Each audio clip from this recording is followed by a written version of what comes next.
Hi viewers welcome to our channel. So అయోధ్యలో ప్రాణప్రతిష్ఠ శ్రీరామ మందిర ప్రాణప్రతిష్ఠ అయితే చాలా అంగరంగ వైభవంగా అయితే జరిగింది.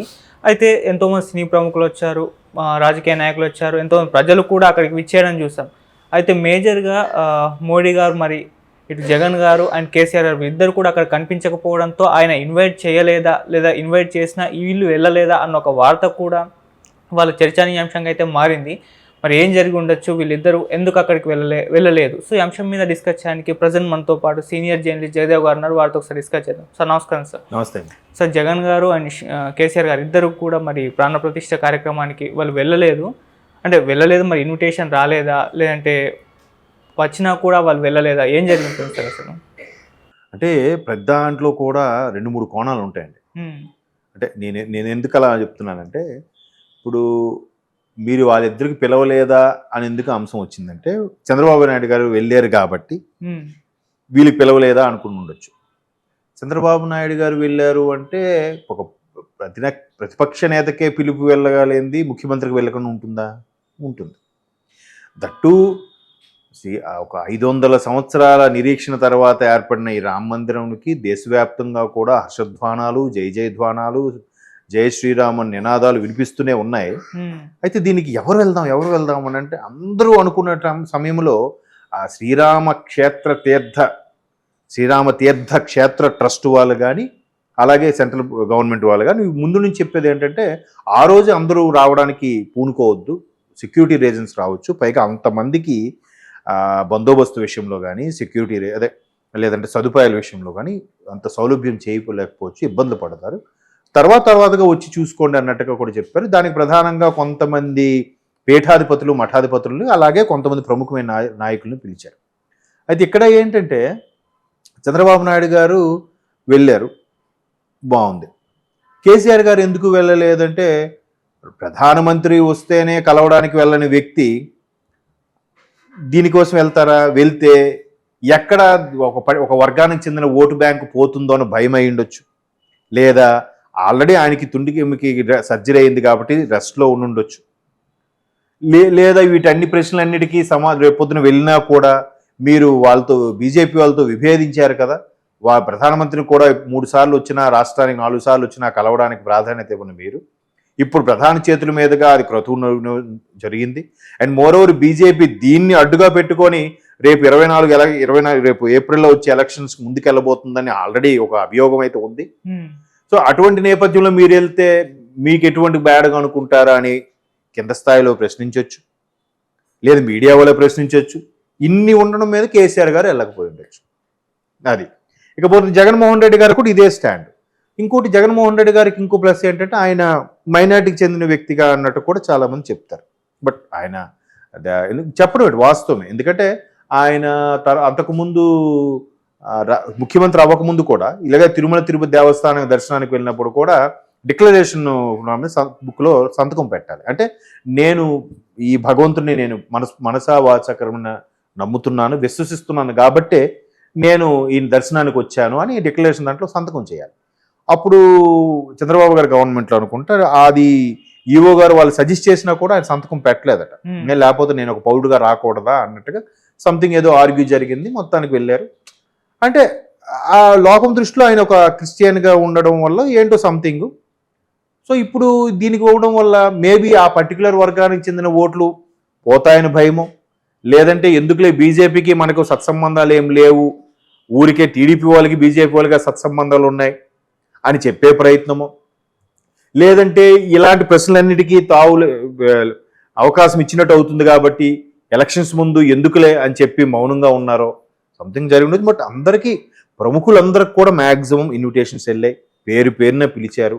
ఈరోజు బాలీవుడ్లో కూడా టాలీవుడ్లో కానీ చాలామంది ప్రముఖులకు కూడా ఇన్విటేషన్స్ వెళ్ళాయి. ఎవరి అవకాశం వాళ్ళది, ఎవరి మెంటాలిటీ వాళ్ళది. కొంతమంది ఏంటంటే అబ్బా ఎలాగైనా వెళ్ళాలి అని ఉన్నారు. కొంతమంది ఇప్పుడు ఈ దీంట్లో వెళ్ళిన తర్వాత ఎప్పుడో దర్శనం చేసుకోవచ్చులే, ఇప్పుడు ఎందుకు, లేదా షూటింగ్లో ఉండి యాక్టర్స్ షూటింగ్లో ఉండి వెళ్ళకపోయి ఉండొచ్చు. ఇంకొంతమంది రకరకాల వాళ్ళ సొంత రీజన్స్ వల్ల అడ్డు కార్యక్రమాలుగా వెళ్ళకూడదు అని అడ్డు ఏర్పడినప్పుడు వెళ్ళకపోయి ఉండొచ్చు. రకరకాల రీజన్స్ ఉంటాయి. కేసీఆర్ గారికి అయితే ఒకటిది ఆయన వయసుకి తగ్గట్టుగా సర్జరీ అయింది, ఆ వయసులో కొంచెం జాగ్రత్తగా ఉండాలి. కలవకూడదు, పైగా జర్నీ చేయాలి కదా, ఫ్లైట్లో వెళ్ళాలి రావాలి, ఆ కార్యక్రమం అంతటికి నువ్వు కూర్చోవాలి ఉండాలి, అంతసేపు కూర్చోలేరేమో అతని ఆరోగ్య పరిస్థితి దృష్ట్యా, అందుకు వెళ్ళకపోయి ఉండొచ్చు.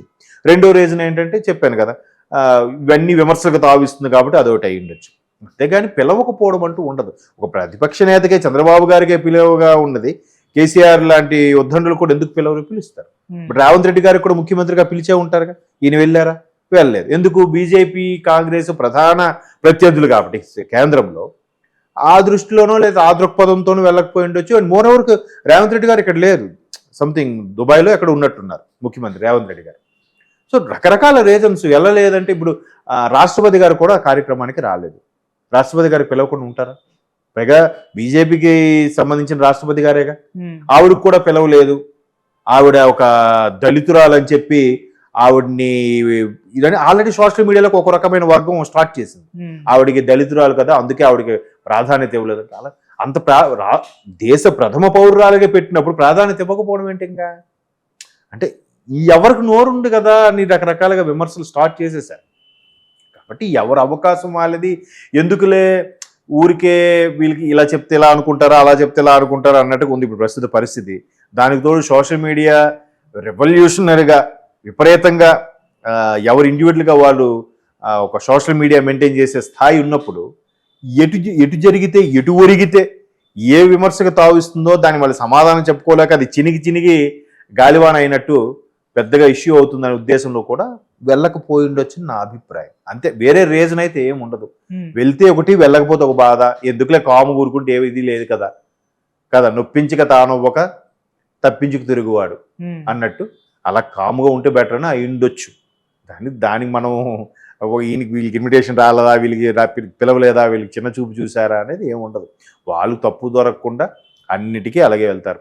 ఎందుకంటే మోర్ ఓవర్ మొన్న రేవంత్ రెడ్డి గారు ముఖ్యమంత్రి అయిన తర్వాత ఇలాగే రాష్ట్రానికి రావాల్సిన నిధులు సంబంధించి, తెలంగాణకు రావాల్సిన నీటి సమస్యలు కానీ, నిధులు కానీ, వీటన్నిటి గురించి కూడా ఆయా కన్సర్న్ డిపార్ట్మెంటు రాజ్నాథ్ సింగ్ గారిని కానీ, లేదంటే అమిత్ షా గారిని కానీ, వీళ్ళెవరిని కలిసినప్పుడు కూడా అమిత్ షా గారిని కలిసి హోమ్ కదా, సార్ మాకు ఎట్లా ఉంది నా పరిస్థితి, నేను కొన్ని చేయాలనుకుంటున్నాను, నాకు ఒక 10 మంది ఫ్రెష్ కొత్త ఐఏఎస్ ఆఫీసర్లు కావాలంటే, సరే 2024 రేపు రిలీవ్ అయ్యే బ్యాచ్లో తీసుకోండి అని ఇమీడియట్గా శాంక్షన్ చేశారు.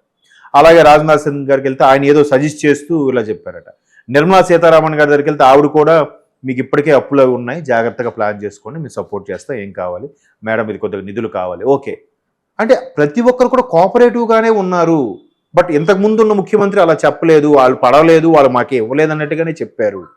కేవలం ఈయన ఇగోతో అలా చెప్పాడా, లేదా నిజంగా ఇవ్వలేదా? వాళ్ళు కూడా ఎందుకు అలా చేస్తారు?